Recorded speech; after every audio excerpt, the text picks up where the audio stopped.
tous, on en est donc à notre 18e causerie sur la création. La semaine dernière, nous avions commencé à étudier un passage du Talmud assez intrigant, assez énigmatique, dans Raguga 12, feuillet A, vous avez le document, dans lequel on s'aperçoit que, qu'en décrivant les éléments qui ont été créés le premier jour, on s'aperçoit que le Talmud évoque l'idée que certains éléments auraient pu préexister à la création. On a cité un parmi d'autres, un passage du Midrash dans le chapitre de Rabbi Eliezer qui le dit explicitement, avec la notion de vêtements, etc. Et on s'est arrêté avec la question centrale qui est relative à la lumière. Alors comme vous l'avez compris, notre problématique centrale dans cette étude que nous faisons maintenant, elle est liée à cette problématique que je reprends après des dizaines de fois que j'en ai déjà parlé, de savoir comment comprendre l'idée qu'il y ait le jour 1 au préalable, à partir de la première création de la lumière, alors que les luminaires ne sont créés que le 4e jour. Donc comment comprendre un petit peu cette problématique qu'on trouve dans le récit de la création.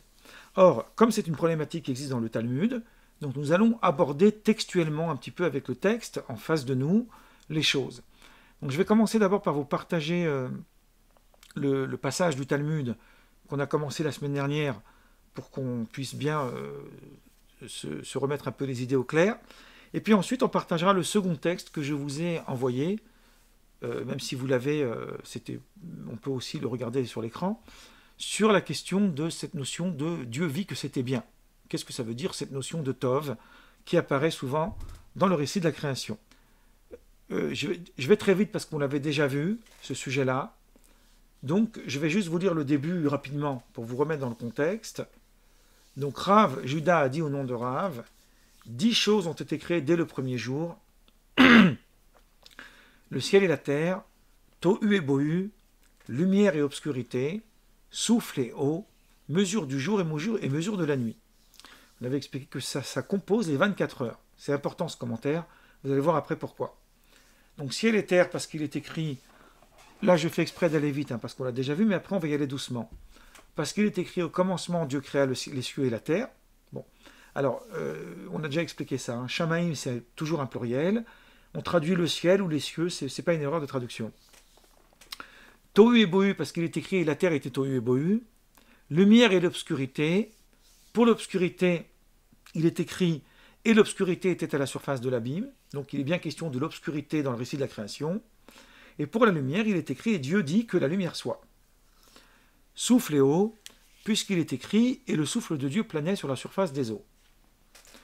Mesure du jour et mesure de la nuit, puisqu'il est écrit « Ce fut un soir et ce fut un matin, une journée ».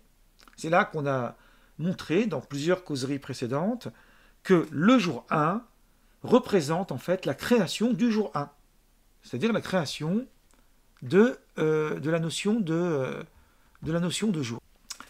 Donc voilà, donc on a cette idée-là. Ensuite, le texte dit plus loin, donc on est là, pour ceux qui veulent suivre, je vais un peu vite parce qu'on l'a déjà vu, mais on est presque à la fin. Un maître a enseigné, qu'est-ce que c'est Tohu? Tohu, c'est une ligne verte qui entoure l'univers tout entier, et où est sortie l'obscurité. Ainsi qu'il est dit, il a fait de l'obscurité sa demeure, cachée tout autour de lui. Donc c'est une sorte de limitation du ciel.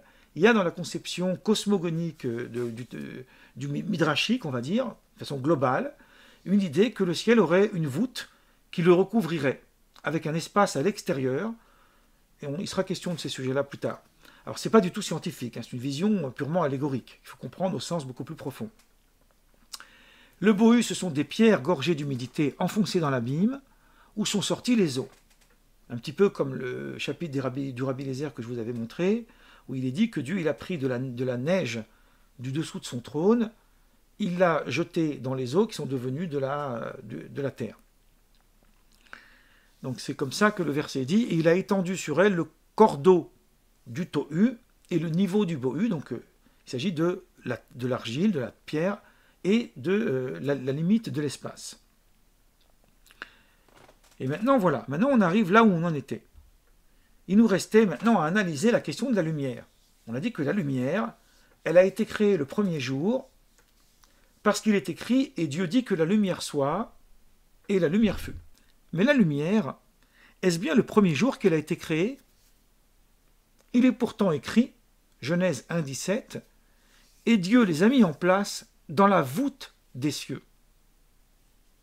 C'est-à-dire que Dieu a créé, il a placé en fait le quatrième jour, puisque le verset 17, c'est déjà le quatrième jour, le ciel et le soleil et la lune, dans la voûte des cieux. Et il est écrit, et ce fut soir et ce fut matin, jour quatrième. Alors, il y a une faute ici, c'est quatrième jour. Ou jour quatrième, peu importe. Donc, question du Talmud. Comment, d'un côté, prétendre qu'il y aurait eu les ingrédients du premier jour dès le départ, avec l'apparition de la lumière, puisque sans lumière, il n'y a pas de notion de jour, alors que les luminaires ont été créés le quatrième jour. Et là, ce qui est très intéressant, c'est ce que nous dit Rabbi Eliezer.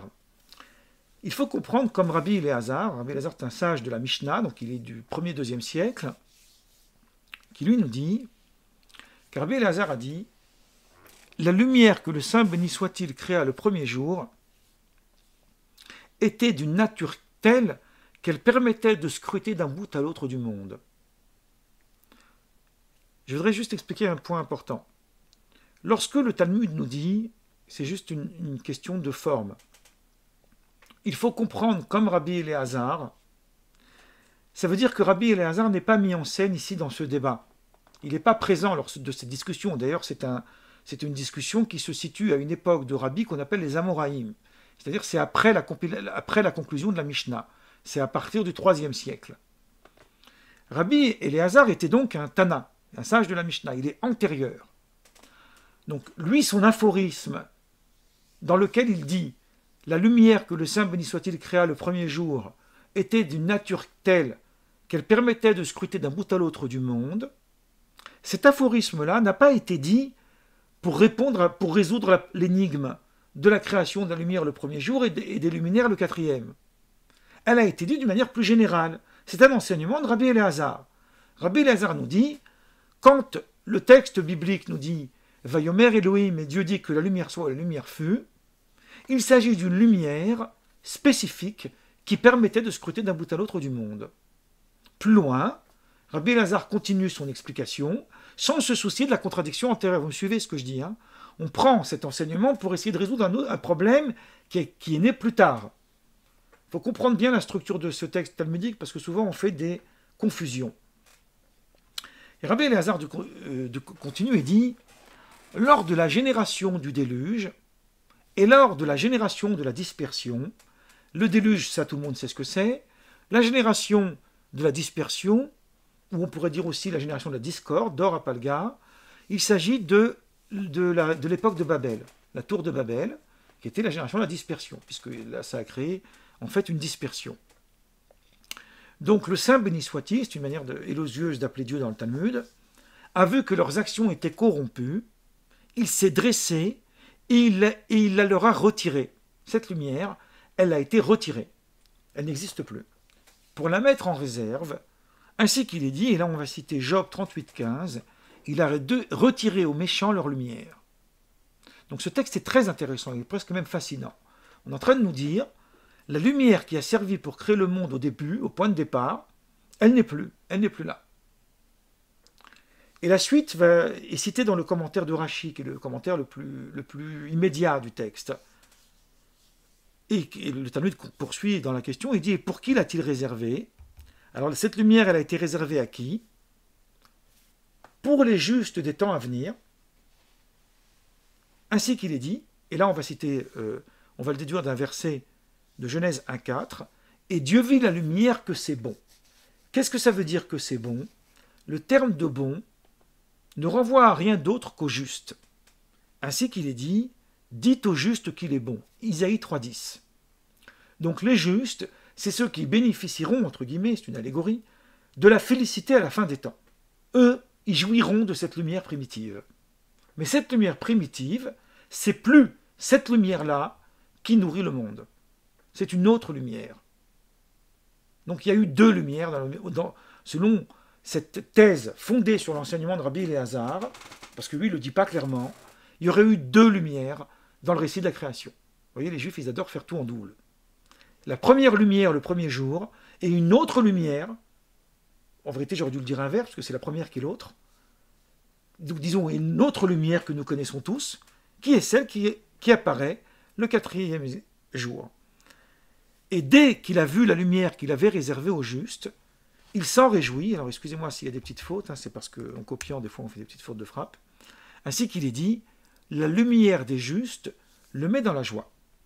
Avant de continuer ce passage du Talmud, je vais m'arrêter sur ce point essentiel, ce point central. Et on va donc aller voir notre petite analyse de texte. Toute la problématique se situe sur la question de la lumière, rappelez-vous. La lumière du premier jour est utile à la fabrication de ce qui compose une journée de 24 heures. Rappelez-vous, je vous ai cité Rachi. Ça, c'est le sens immédiat du texte. Quand on lit le texte, c'est ce qu'on comprend. Sauf que comme le quatrième jour apparaît la problématique des luminaires, la création des luminaires, donc ça crée, si vous voulez, une confusion. S'il n'y avait pas de luminaires le premier jour, comment pouvait-il y avoir la notion de jour? Le Talmud s'appuie sur Rabbi Éléazar qui dit « En réalité, ça n'est pas la même nature de lumière, c'est une autre lumière. Cette lumière, elle a été retirée après la génération de la dispersion, à cause de l'humanité corrompue. C'est un sujet qu'on va aborder longuement dans le campus pour ceux qui y assisteront, puisqu'on va beaucoup parler du problème du regret de Dieu au moment du déluge, enfin, l'échec même de la création de l'homme, parce que d'un point de vue biblique, c'est d'abord un échec. C'est assez fascinant quand on voit les textes en profondeur. Et ensuite, on s'aperçoit que donc les luminaires du quatrième jour, que cette première lumière a été réservée aux justes. Qu'est-ce que ça veut dire? Ça veut dire, pourquoi réservé aux justes, excusez-moi, ça c'est très important, parce que, se basant sur un verset d'Isaïe, la notion de Tov, la notion de bon, c'est une notion qui renvoie à quelque chose qui est relatif au juste, c'est-à-dire à quelque chose qui est en devenir, pas à quelque chose qui est visible tout de suite. Pour bien comprendre cette notion, qui est une notion fondamentale, je vais m'accorder avec vous un petit instant un petit peu technique, mais ça va être très simple, vous allez voir. À partir de la langue hébreu, parce que quand on lit le texte malheureusement en français, on ne voit pas ces subtilités-là, qui vont nous permettre de nous apporter un autre éclairage qui va être assez important pour bien comprendre ce que j'essaye de montrer. Donc, le texte s'appelle « Et Dieu vit que c'était bon », en hébreu, « Vayar Elohim Kitov ». Alors, vous avez la première fois où apparaît le mot bon, le mot tov, qu'on pourrait traduire aussi par bien, un bon, bien, c'est pareil. Bon, ça n'a pas vraiment le même sens, mais c'est la même idée. Disons que c'est quelque chose de bien. Vous l'avez donc d'abord dans le verset 3, Vayar Elohim et Taor Kitov. Ça, c'est l'hébreu pour ceux qui savent lire, mais si vous ne savez pas lire, c'est pas grave, du tout. Les Bibles traduisent par Dieu vit que la lumière était bonne. Donc, ils rapprochent en fait le terme de Tov à la lumière. Mais en réalité, ce n'est pas vrai. C'est une fausse traduction, c'est une mauvaise traduction. Le Tov ne porte pas la lumière. Il porte sur quoi donc le Tov? Il porte sur l'état de la lumière créée. C'est une subtilité qui a toute sa pertinence dans la compréhension du récit de la création. Donc je l'explique ici. Il semble que cette traduction manque de précision. Le Tov ne porte pas sur l'objet lumière, pour savoir si or c'est féminin ou masculin. Parfois c'est vrai, c'est masculin, parfois c'est féminin dans la Bible. Et donc dans ces cas-là, on pourrait dire ou or Tov ou or Tova. Tova, c'est quand c'est féminin. Bien au singulier, au masculin, pardon, c'est Tov, au féminin, c'est Tova. Mais là, ici, dans notre texte, de toutes les façons, même si on dit que or est au singulier, ça reste pertinent, ma démonstration, puisque parfois on va voir qu'il va être question de plusieurs éléments inclus ensemble. Donc dans ces cas-là, ça devient un pluriel. Et pluriel, c'est Tovim. Or, cette phrase, Vayar Elohim Kitov, Dieu vit que c'était bien, elle n'est jamais déclinée, ni au féminin, ni au pluriel. elle est toujours telle qu'elle. Donc, on devrait traduire plus précisément, mais c'est une traduction qui n'est pas très belle de façon littéraire, mais c'est la meilleure traduction possible. Dieu vit la lumière, que c'est bon, ou et c'est bon. Cela est bon.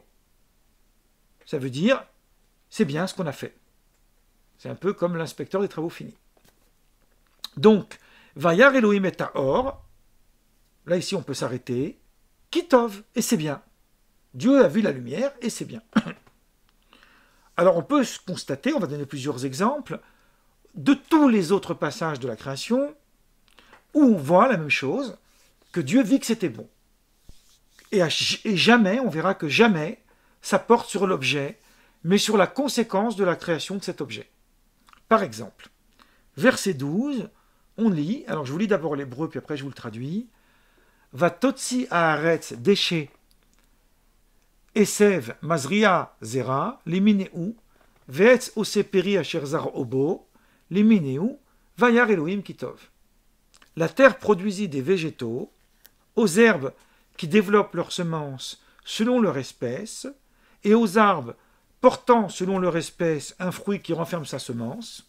Donc il est question de la végétation dans le verset 12. Et Dieu vit que c'était bien. Donc là vous avez beaucoup de choses. Vous avez les végétaux au pluriel, vous avez des herbes qui développent leurs semences, chacun selon leurs espèces, vous avez des arbres qui portent des fruits, et d'autres qui n'en renferment pas, chacun selon sa semence. On aurait pu dire, Dieu vit que tout cela était bien au pluriel. Hein. C'est pas écrit était bien, c'est écrit tov, la même expression.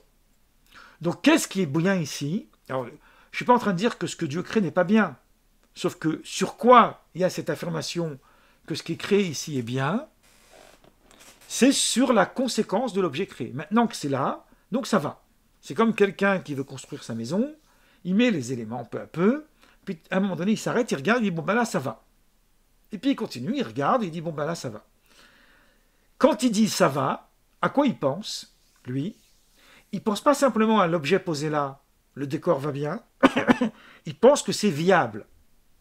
C'est-à-dire il pense à sa conséquence, à ce que le résultat va donner. Pareil un peu plus loin, versets 17 et 18 à propos de la lumière et l'obscurité, et aussi le verset 21 à propos des grands poissons. Donc qu'est-ce qu'on trouve dans le verset 17? Je vous le lis en hébreu, puis après je vous le traduis. Vayiten otam Elohim birkia hashamaim le'aïr ala haaretz. Alors donc, on parle maintenant de la création des luminaires, on est bien dans la création des luminaires, c'est-à-dire le soleil et la lune, et Dieu les plaça dans le firmament des cieux pour éclairer sur la terre. Verset 18. Velim shol bayom ou balayla ou leavdil ben haor ou ben achosher, pour dominer le jour et la nuit et pour séparer la lumière de l'obscurité. Vayar Elohim kitov. Et Dieu vit que c'était bien. Et là, je vais faire un arrêt sur image, sur ce verset, pour vous montrer quelque chose ici, dans la structure en fait même du texte de la Torah, enfin du début du récit de la création. Vous allez voir une chose assez intéressante. Alors, excusez-moi le temps que je la cherche, parce qu'on est ici dans quelque chose de subtil. Ce qu'on vient de voir, en fait, c'est que, quelle est l'utilité des luminaires? C'est pour séparer le jour et la nuit, et donc, c'est pour éclairer la terre, évidemment, séparer le jour et la nuit, et Dieu vit que c'était bien. Maintenant, il se trouve que quand on regarde dans la structure du texte en hébreu, dans le premier verset, vous avez « Or la terre n'était que solitude et chaos hein, », Tohu Bohu, verset 2, hein. La terre n'était que solitude et chaos, verset 2. Verset 3, Dieu vit que la lumière soit. Dieu considéra que la lumière était bonne, mais c'est une mauvaise traduction, on vient de le voir. Et il établit une distinction entre la lumière et l'obscurité. Verset 4. Et il établit une distinction entre la lumière et l'obscurité. Ok? À partir du verset 14, là. Dieu vit que des corps lumineux apparaissent dans l'espace des cieux pour distinguer entre le jour et la nuit. Ils serviront des signes pour les saisons, pour les jours et pour les années. Donc là, il y a une idée en plus. Ils ne sont pas simplement le déterminant de la notion de jour, mais ils sont aussi le déterminant de la notion de saison. Puisqu'on avait juste le jour précédent la création des végétations, donc maintenant il faut les saisons. Et ils serviront de luminaire dans l'espace céleste pour éclairer la terre, ça on l'a déjà vu. Et Dieu fit deux grands luminaires, le plus grand pour la royauté du jour et le plus petit pour la royauté des étoiles. Et donc, ensuite, verset 18, pour régner le jour et la nuit et pour séparer les lumières des ténèbres. On trouve exactement la même idée que dans le verset 4. Donc il faut se poser la question, pourquoi on trouve la même idée? Alors, pour répondre à cette question, il y a deux problématiques, en fait. Alors, la question, je la reprécise pour qu'on comprenne bien. Dans le premier jour, on a créé tous les ingrédients qui définissent le jour 1, sauf l'essentiel. Il manque les luminaires. Dans le quatrième jour, on revient en fait aux ingrédients qui permettent la création du jour, mais on y ajoute les luminaires. Mais tout le reste est quasiment identique. Si on fait une comparaison, on trouve exactement l'identique. Alors il n'y a pas la notion de saison dans les premiers jours, effectivement. Elle apparaît dans le quatrième jour, on a expliqué pourquoi, parce que dans le premier jour, il n'y a pas encore la végétation. Et les saisons, c'est lié à la végétation. Vous voyez comment il y a une certaine progression logique dans le récit de la création qui est absolument fascinante. Mais il y a surtout, et c'est là que c'est très très important, cette idée qu'il n'y a rien de manquant, à part les luminaires eux-mêmes évidemment, le premier jour, pour éclairer la terre. Et pourtant, on a vu dans le Talmud que cette lumière a été cachée et elle n'est plus celle qui nous éclaire aujourd'hui. Ce n'est plus la même lumière. Donc ce sont des éléments fondamentaux qui vont nous permettre de comprendre toute l'organisation du récit de la création. Dans le verset 21, là ici, verset 21, Vaïvra Elohim et Tataninim Agdolim. Alors, je n'ai pas énuméré tous les exemples, j'ai pris les plus saillants. Dieu, il a créé des grands poissons, Ve'et kol nefesh achayat aromeshet asher shartzu amayim leminehem, Ve'et kol of kanaf lemineu, Vayar Elohim kitov. Donc Dieu créa les grands poissons et tous les animaux vivants qui se meuvent et que les eaux produisirent en abondance selon leur espèce. Il créa aussi tout oiseau ailé selon son espèce. Là, il y a tellement de choses qui sont créées que Dieu aurait très bien pu dire au pluriel. Non, le texte dit « et Dieu vit que c'était bon », ça reste un singulier.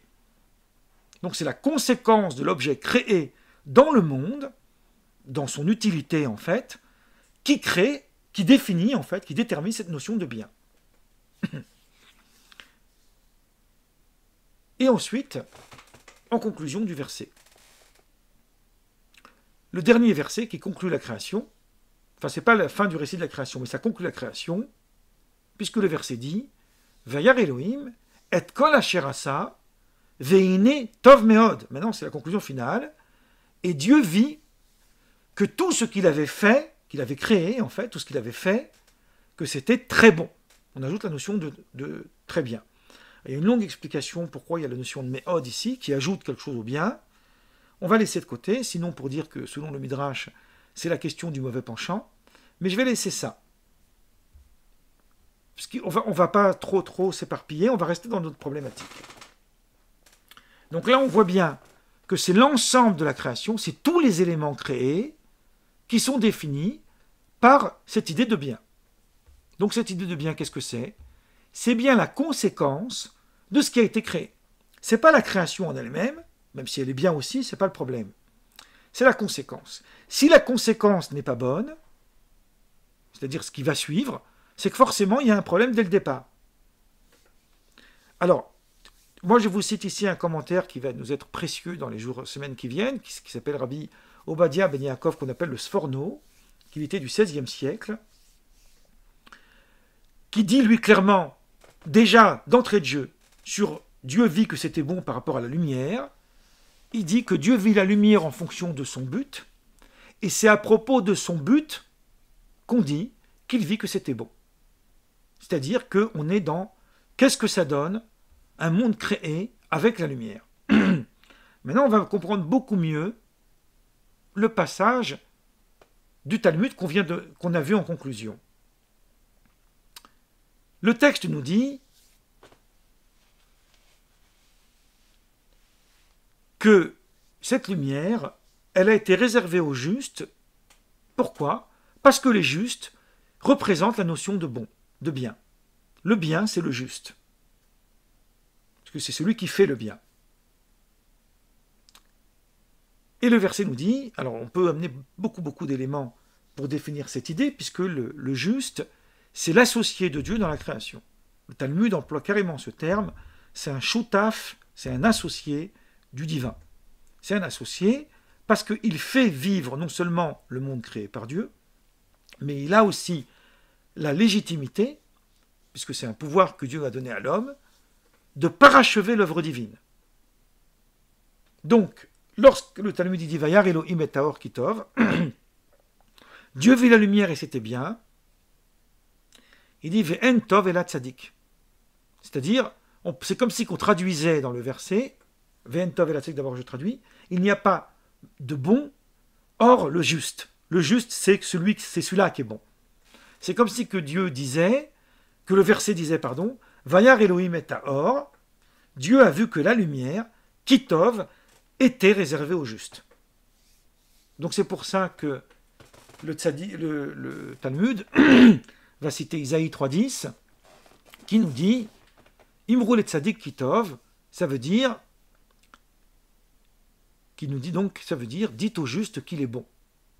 On fait ce qu'on appelle un processus d'analogie. À partir du moment où il y a le mot tov, qui est lié à la notion de juste, tov c'est bien, hein, rappelez-vous, qui est lié à la notion de juste dans Isaïe 3.10, ça veut dire que le tov du récit de la création, hein, c'est ce qu'on appelle une xerashava, deux mots identiques dans deux versets différents, qui indiquent la même idée. Donc ça veut dire que le tov, qui est dans le récit de la création, parle de la notion du juste. Et dès qu'il a vu la lumière qu'il avait réservée au juste, il s'en réjouit, là il y a aussi une faute, enfin c'est la même chose que là-bas, il s'en réjouit, ainsi qu'il est dit, la lumière des justes le met dans la joie. Donc ce texte nous révèle quoi? Ce texte nous révèle que la conséquence de la création de cette lumière, elle est réservée aux justes. Comment? Dans quel contexte elle est réservée aux justes? Elle est réservée aux justes dans le contexte, en fait, de la fin des temps.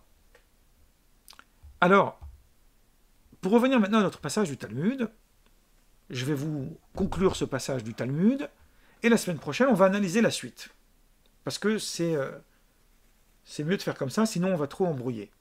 Ce qu'on a résumé jusque-là, pour que ce soit très clair pour nous, c'est qu'effectivement, il y a deux fabrications, si j'ose dire, du concept de journée dans la Torah, dans le récit de la création.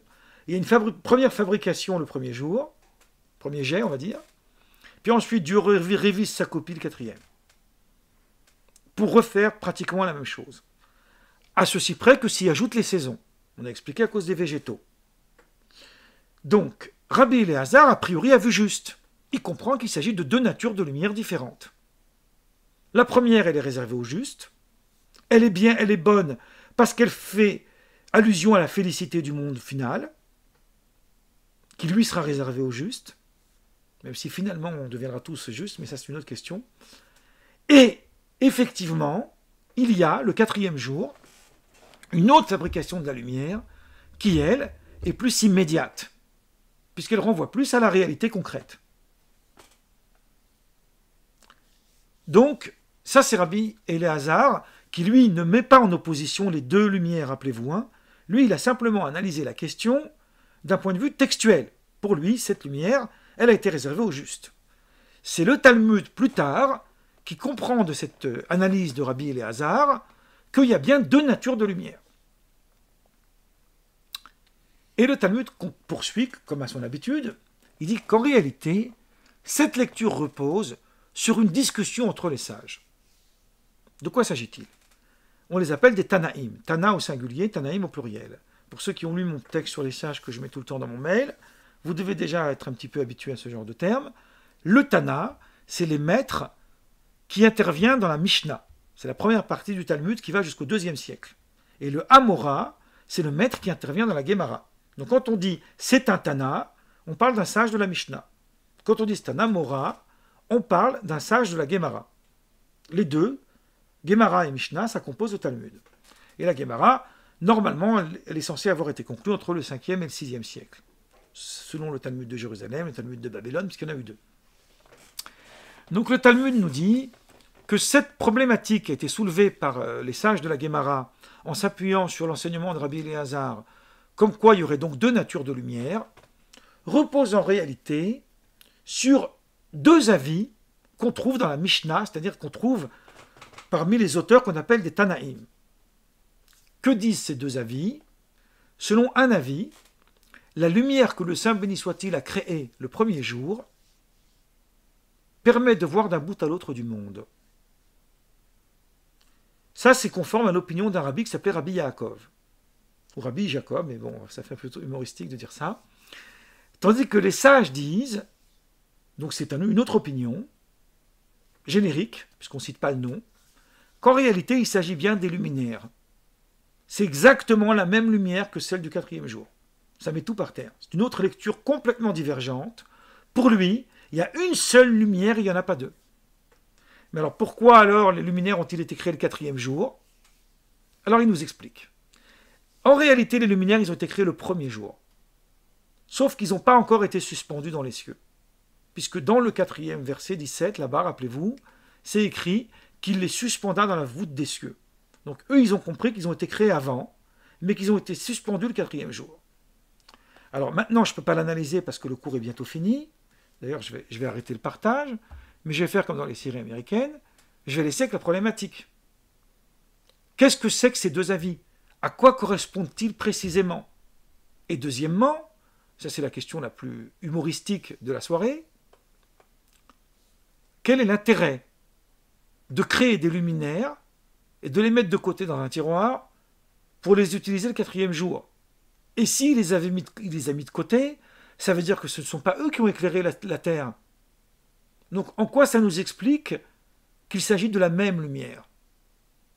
On est dans une énigme, un passage du Talmud qui a l'air a priori dit tel quel, complètement absurde. Mais je vous rassure tout de suite, c'est le but du Talmud. C'est de pousser le raisonnement jusque l'absurde pour nous faire sortir son jus, et j'ose le dire, pour nous faire sortir sa lumière.